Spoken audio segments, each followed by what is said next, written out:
welcome to a Kolat Club deck forging. My name is Ryan Rocket, and I am your deck forger today. How are you guys doing? Just getting back from GenCon? I know I am. I am still super fatigued. I caught the GenCon crud right after. It was not pleasant, so you guys will see me with lots of Gatorade through the video. Still getting over some stuff. Drink number one.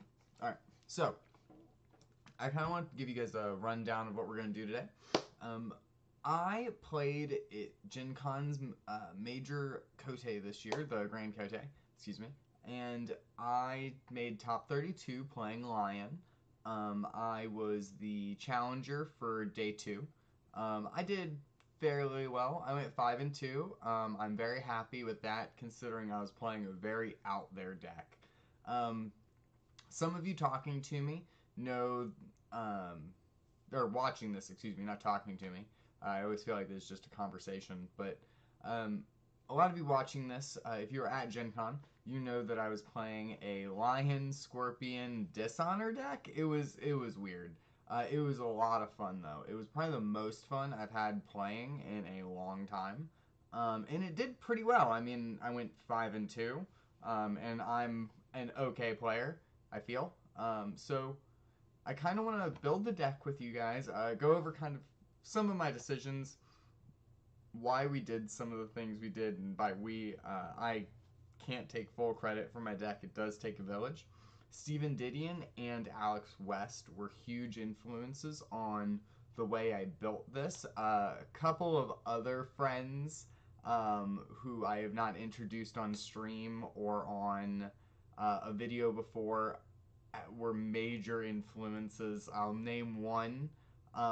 Another one I want to have on a video, so I want to wait to introduce him, and I'll reference back to this when I do have him. But a big influence on my deck was a guy named Josh Jonas. I used to play old school L5R with him a lot, and he would play the craziest Dark Horse Jonas decks. That's what we'd call them, and it was weird, and they always worked somehow, because he would figure something out that worked his playstyle. So when I was constructing this, I was going through a lot of what he would tell me about how to build the deck, and another reason that I went with the Lion Dishonor deck is that no one would see it coming. I'm probably telling you about this deck and you're going, there's no way he went 5-2 playing Lion Dishonor. This guy's a rambling idiot. I am a rambling idiot, but I did go 5-2 at GenCon, so, you know, give and take. But, you know, I just want to share this out. It's a lot of fun. Maybe give it a try.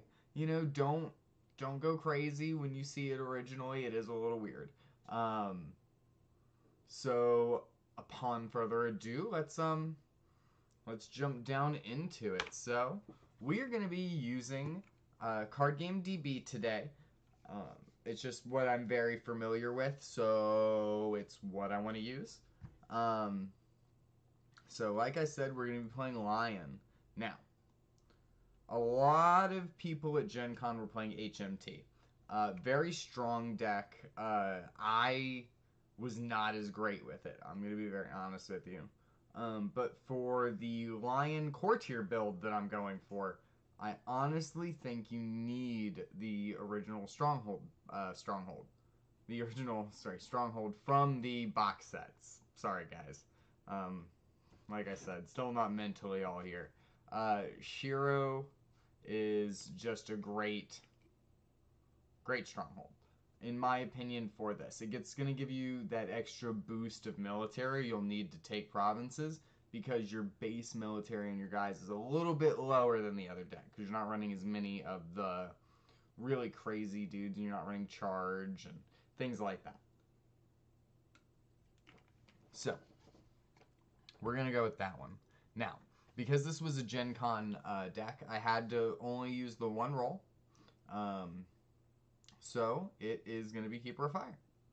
Awesome. So now let's start with provinces. Let's go with provinces. I like that. So we're going to start by choosing the type provinces. Now, when I start with my provinces, I always, because it's Lion, Keeper, Fire, I immediately go snag Feast or Famine and Art of War. I think that they're just both auto-includes. Same with Shameful Display. Now, your Earth province and your Air province are very much up for debate here. Some people like using Air provinces to get extra income, extra card draw, and normally I would actually recommend those. However, for this deck, I'm going to say Before the Throne. I have Game 7 at GenCon, I won because my opponent attacked it with 1 honor left. He had 1 honor left, and I Banzai'd his character, and he couldn't move himself home, and I won because of that. Because it would trigger before he could trigger the ring.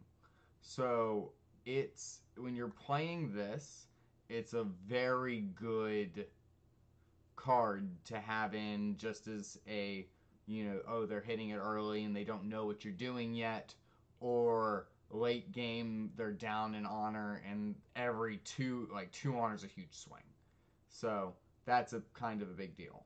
Now, I go Ancestral Lands for the Stronghold. I know that I'm a courtier deck, but really, Lion courtiers don't have great political stats either. So you still need this to offset. So we're going to go with Ancestral Lands, excuse me. Now, we've knocked out 5 provinces. Check. So, from here, let's put neutral. Let's put Lion. Let's go to Dynasty. This is where we're going to start. This dude is a 3 of in every deck I run.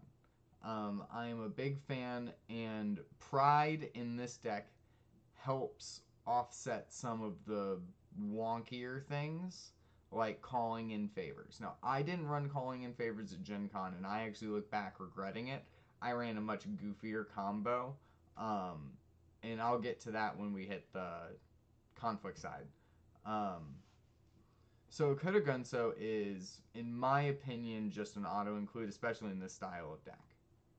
I did not run him, and I did not run Tottori. I know, real mind-boggling, right?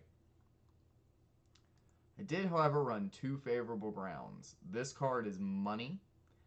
In my opinion, every deck should at least have 2. The ability to pull out of hitting or breaking certain provinces now is super crucial.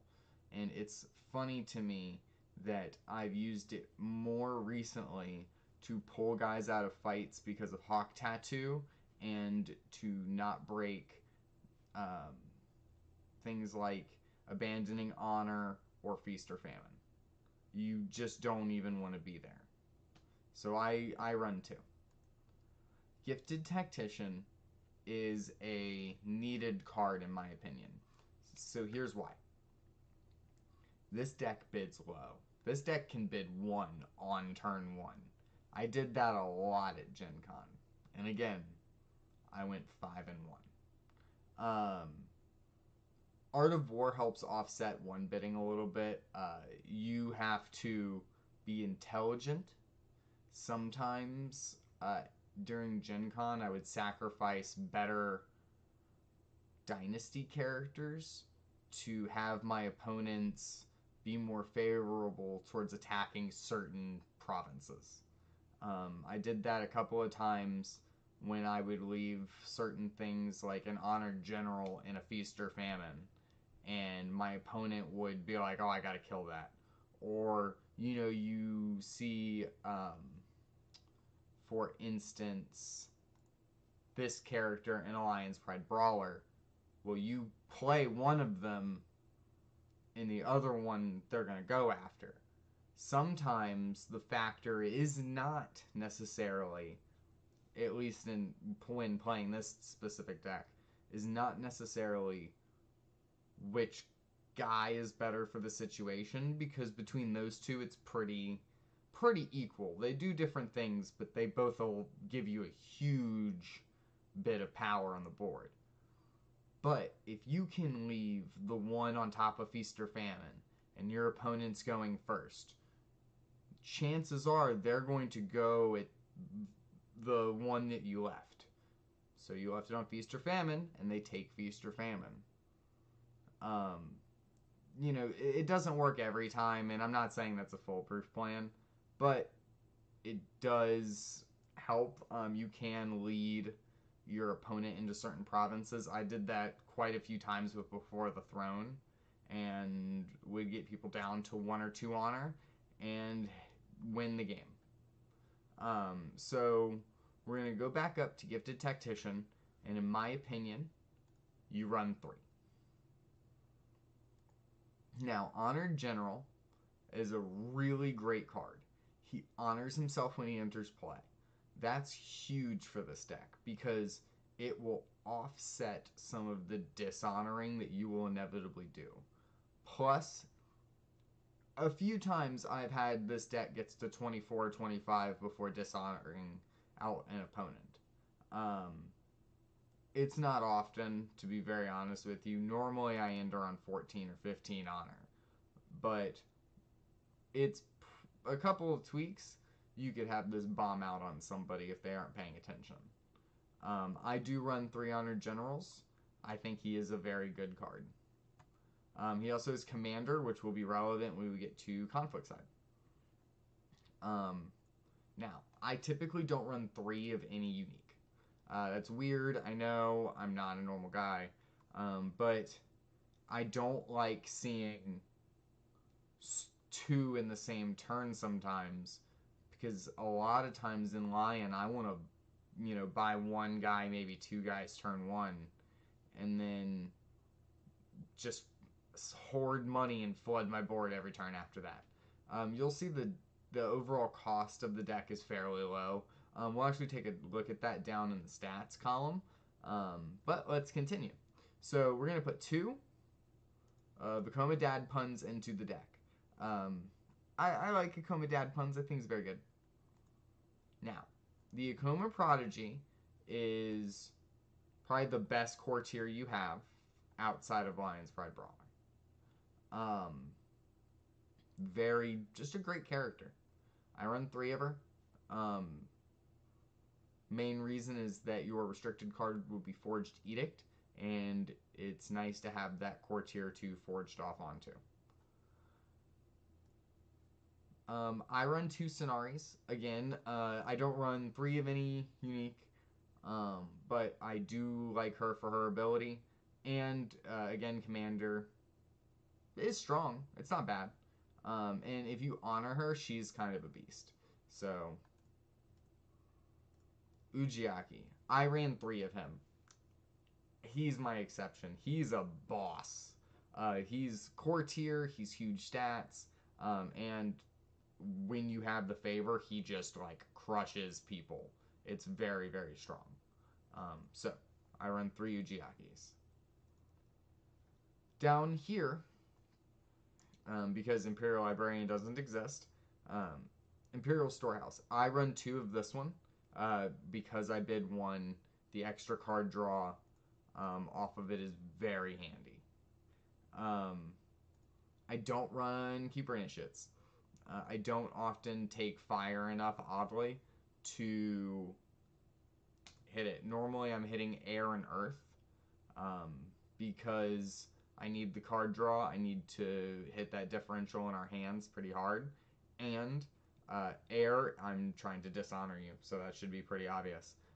He doesn't have either keyword that I would normally use, so there is that.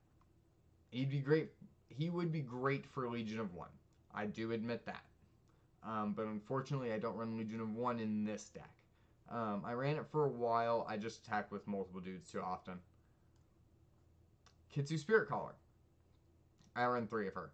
I know she doesn't have stats that are relevant, but sometimes being able to dishonor, or not dishonor, but to honor characters and then have them leave play honored is very nice. Like the Gunsō to just gain a free honor, same with him.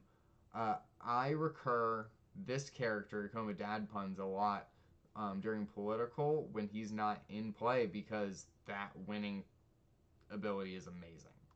So we're going to go for 3 Spirit Callers. Now we're going to drop to everybody's favorite bully courtier, the Lion's Pride Brawler. If I have to explain why I need 3 of this in the deck, you probably haven't been listening to anything I've said so far, so we're just going to go with that. But no, honestly, one of the best abilities in the game, not assassinatable, and has the courtier keyword, which is crucial in this deck. I do run, in my GenCon build, 3 Matsu Berserkers. Berserker's great in this because it gives you that extra military punch to just run in and hit things. It's very nice to have a cheap guy you don't throw fate on, you just buy him for the turn. A lot of the characters, if they are not an Ikoma Prodigy, if they're 2 fate or lower, I don't put fate on them. I just buy them for the turn and just like chug out guys every turn. It's fairly accurate to how the deck plays. It's a little weird. I run 3 Obstinate Recruits. I know he's not everybody's cup of tea, and that's fine. I like having a free guy that I can just throw out. I'm bidding 1 a lot anyway. Most people are not going to keep up with me that way. So I'm going to have way more characters than you. And I'm going to punch you with more guys. My box becomes better because I have more guys. Tsanuri is better because I have more guys. The Spiritcaller late game is, I guess not necessarily better, but my whole deck is a little bit thinner because I'm able to pump guys out and I'm able to hit those random 1 and 2 offs more likely because I'm flushing out my provinces every turn. And I pitch real aggressively. Okay. So we're going to have 3 Obstinate Recruits. I like how I'm talking to you guys like you're here in front of me. Steadfast Samurai, because of what you're playing, is very nice.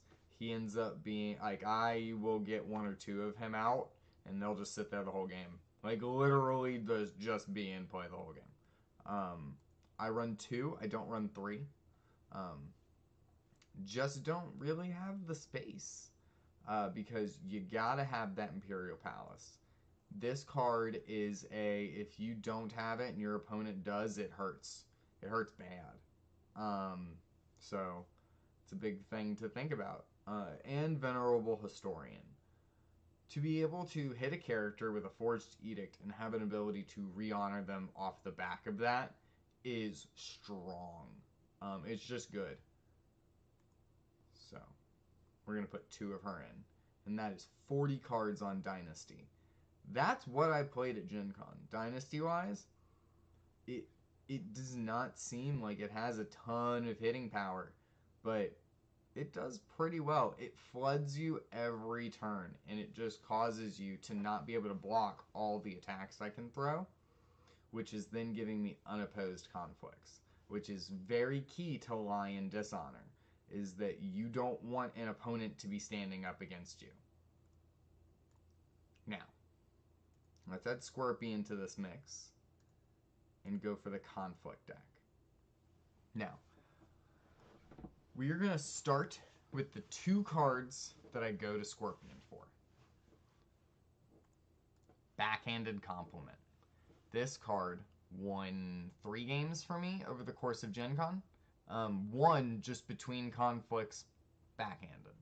A lot of times I set it up into backhanding somebody off of, like, all their guys die on Dishonor and I backhand at the end of that, or something along those lines. Sometimes I'll backhand before the, like, in the action window after conflicts, but before the fate phase if I think that the backhanded will get them low enough when their guys die. Because by the time you're in that action window, there's really not a lot they can do to you.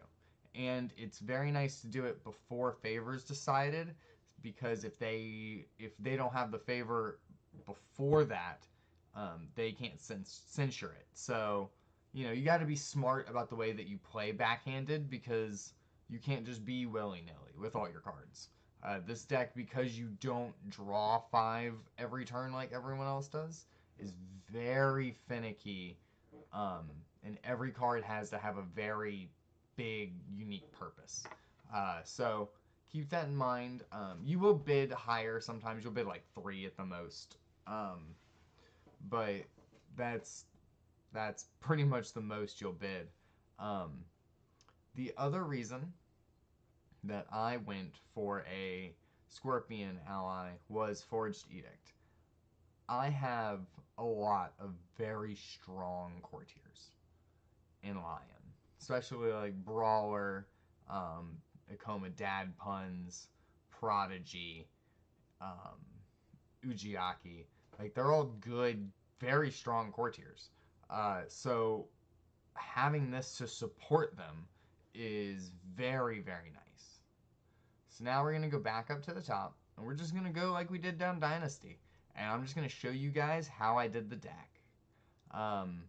Banzai! No, I hear no oots. It makes me so sad. Banzai. I wonder if they want to rename this card. You put 3 of this in. Like I said, sometimes you want them to break your provinces. If you look 3 of your 5 provinces, you're like, oh, please break this. It gives me huge benefits in this match. So you go with 3. It's very good. So you have 4 points of influence remaining. Hindsight being 2020, and I should have been a better player and know this beforehand. Calling in favors is great. Sometimes it's not as useful because the prevalent attachment in the environment is Hawk Tattoo. And the issue with this against Hawk Tattoo is you already have it attached to your guys, and Hawk Tattoo's on playing it. There's no reaction. There's no stopping it. So really, what's the point? That was my thought process in not running it. Just letting you know. I ran 2 Censures. Yeah, I ran a lot of cancel. I ate huge events. Someone tried to play Consumed by 5 Fires on me. Did not work out well.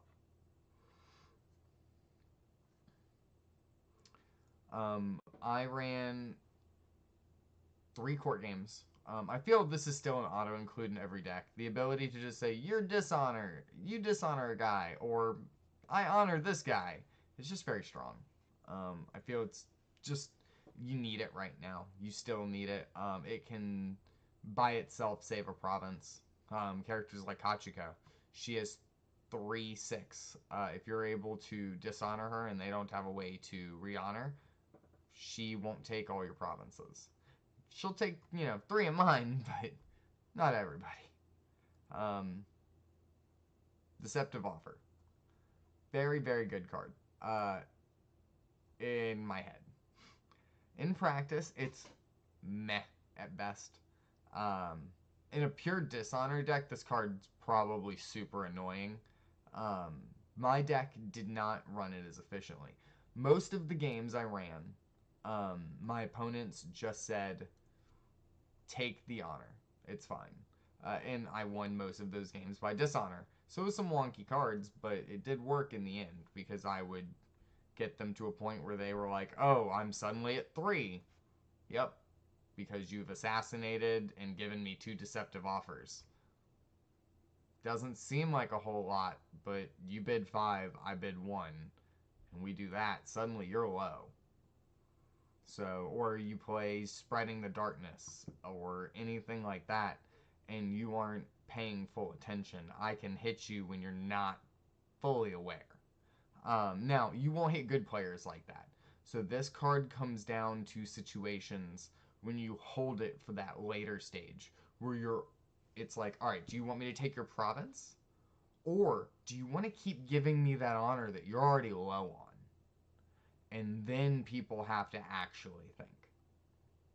So, another card I thought was pretty good was Even the Odds. And it worked pretty well sometimes, honestly. Moving in Gifted Tactician to honor him is not bad.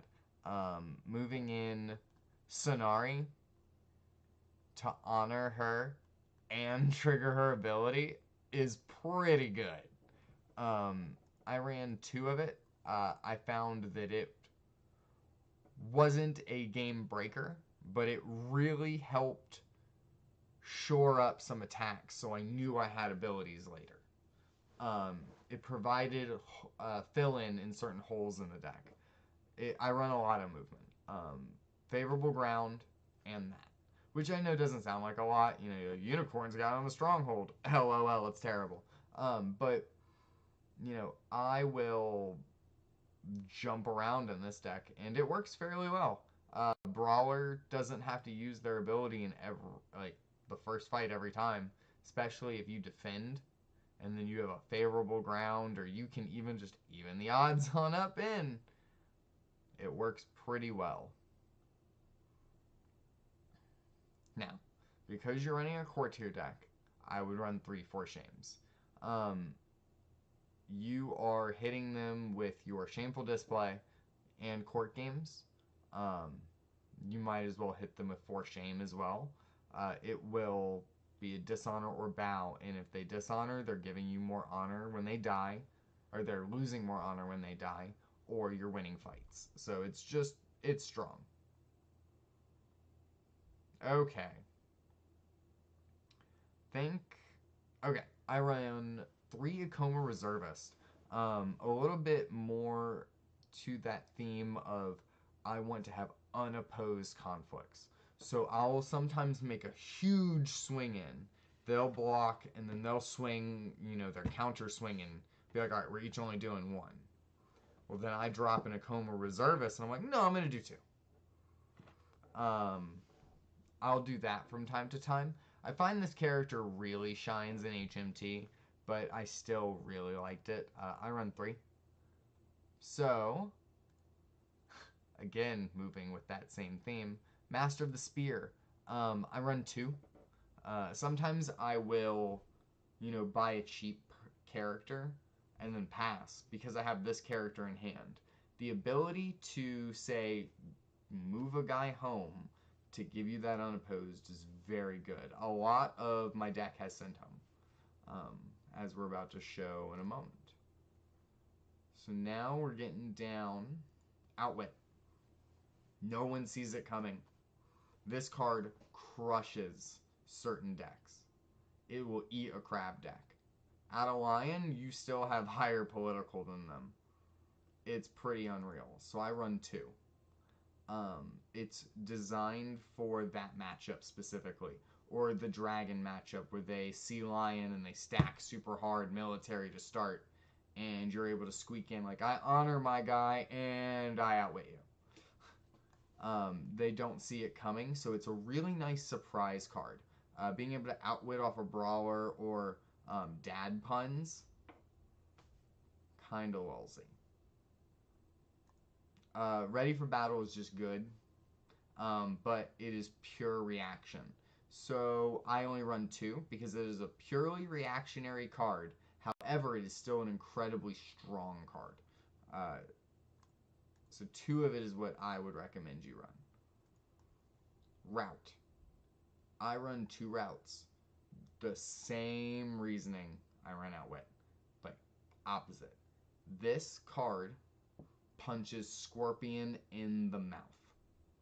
It's like, go away. No one likes you. No one told you you could be here. Get out.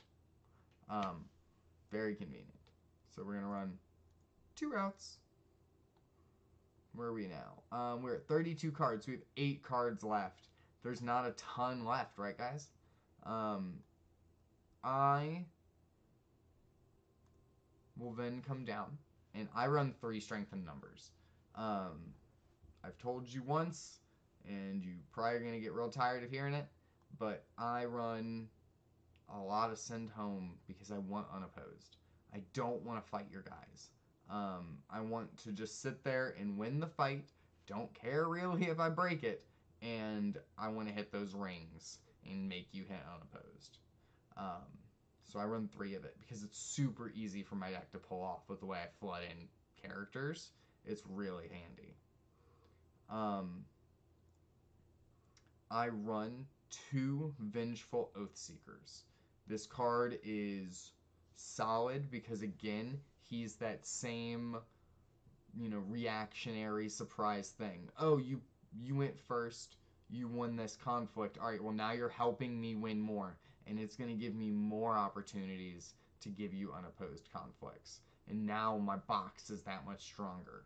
So it's, you punish your opponent for, being greedy and overcommitting sometimes. However, he is 2 cost. So playing him hard cast is really painful. So I actually only run 2 of him. Now we're down to 3 cards left in the deck. I'm going to let everybody take a guess at what we're going to run as those last 3 cards. If this is not what you guessed, you need to reevaluate. I'm joking, but no, this is the card you run. It's just incredibly strong. And that's it. This is going to be your Lion deck. Again, a few tips for playing it. If you're going to bid high early in the game. Don't give away that you're playing Dishonor too quickly. There are several different forms of Lion, and I think that this one is a little bit more control and a little bit more finesse built. You have to be able to want your opponent to take provinces. You have to be able to not mind your guys just dying all the time. You bid 1 a lot. Against dragon decks, I almost recommend doing it every single turn. The reason being is, 1, you're going to hit Restoration of Balance.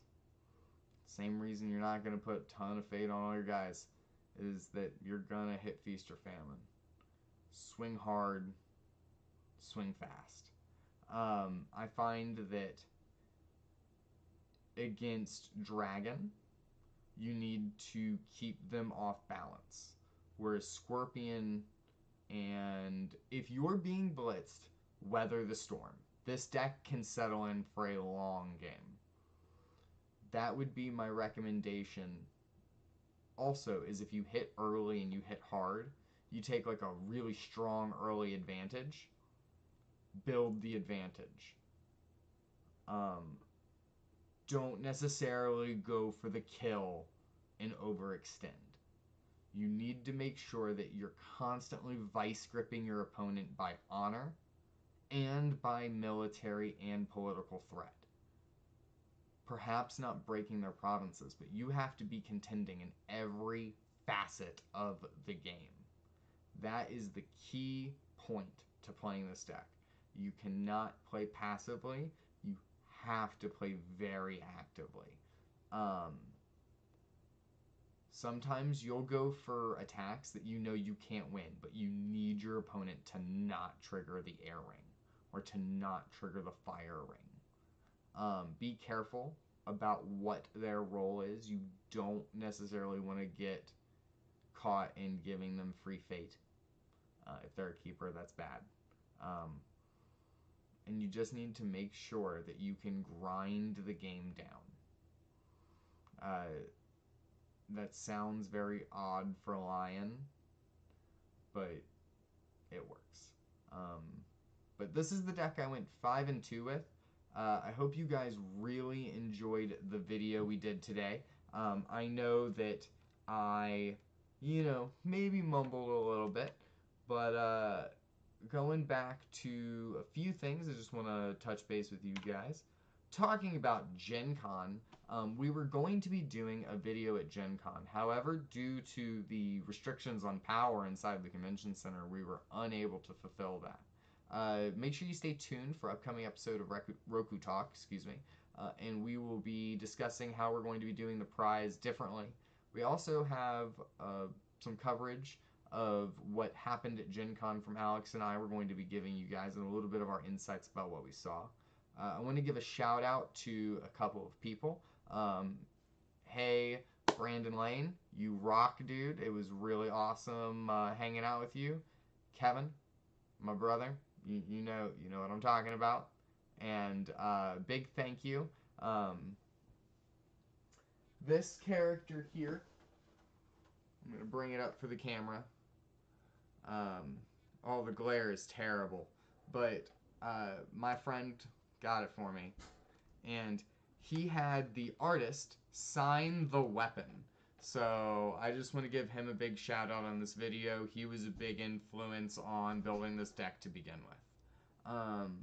And I also want to give a big shout out to Travis and Anil. Congratulations, guys, on making it all the way. Anil, good job, dude. You really deserved the whole thing. You have been playing great this season. And I, for one, want to thank you and Travis for everything you guys have been doing for the community. And I also want to give a big shout out to the Jade Throne podcast. You guys are awesome. And, I mean, my Imperial Advisor. Another shout out. If you guys are interested in a brief Kote breakdown from each event, please go over to their page. They're really great. But other than that, guys, that's going to be our deck forging video for the day. Catch you guys on the next one. Thanks for checking out our Kolat Club deck forging. If you like that video, make sure you click that like button down below. And leave a comment. If you leave a comment for what strongholds we should be making decks for next, your comment might be picked and put up at the start of the video. If you want to stay up to date with all of our upcoming events, videos, and streams, make sure you click that subscribe button so you never miss a thing. My name's Ryan Rocket. I'm signing off for the Kolat Club, and we'll see you guys next time.